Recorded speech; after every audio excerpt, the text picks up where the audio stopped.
So we're going to use Canva to create a logo. So the first thing you're going to do is you're going to type in logo in the search bar, and that will show you various types of logos.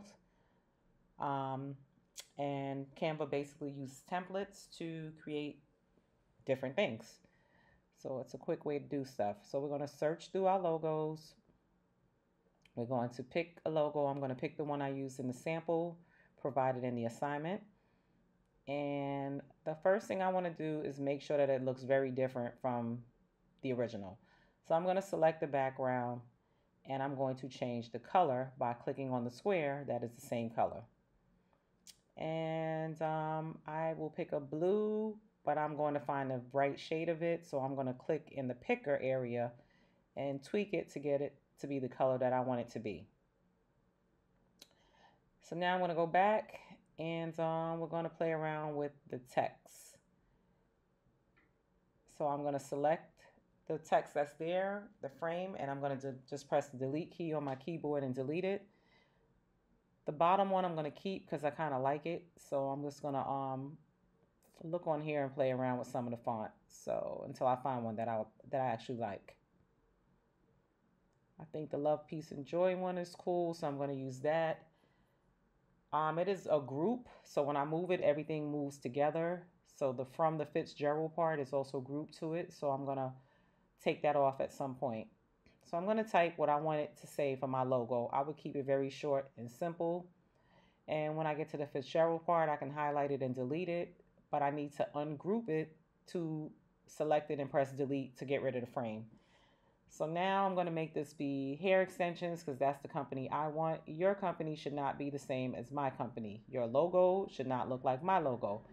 If it does, it means that you did not watch this video and I have to grade it accordingly. I'm not asking you to duplicate mine.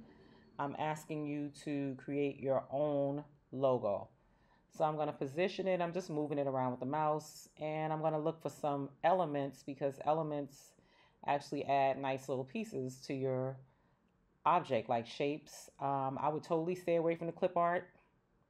Don't use the clip art for your elements. And because this is a hair extensions company, I picked the first element that I saw that looks like a little curl of hair. And you can change the color and the size like you do with everything else in the document. So I'm going to change it maybe to a white, see how I like that, or black. I think I like the black, so I'm going to leave it as black. And I'm just going to move things around and resize it by clicking on the handle to make it look more like it is part of the logo and not just a random item that I threw on there. So I'm going to pull it in from the corner and just drag it in to resize it. And I'm just clicking and dragging it to move it up and around the page until I get it to look how I want it to look.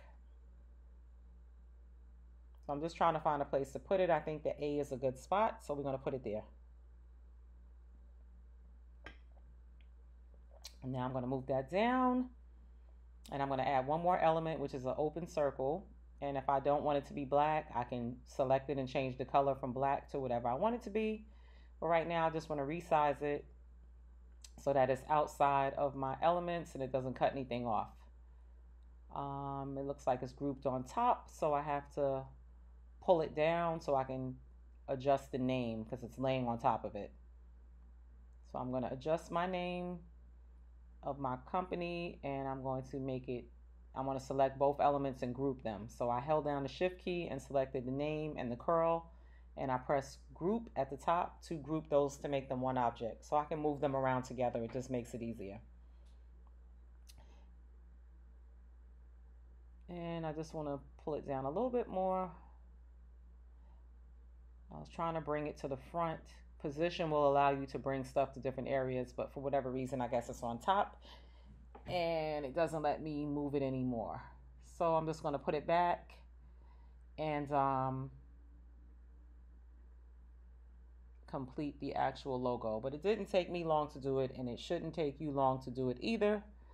It is a very simple assignment, but it has to look professional when it's done.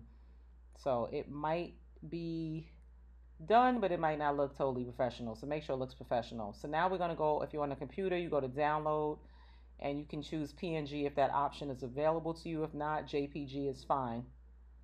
And I'm going to save it as a PNG, press download, and then I'm going to go to Canvas because now I have the file.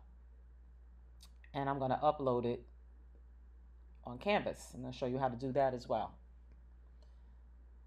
I'm going to go back and show you the original first to see where we started and to see where we ended, just so you have a kind of side-by-side comparison, so you'll know what I'm looking for when I'm grading, so you don't give me the same assignment that I did. I don't want the same assignment. I don't want you to choose the same logo.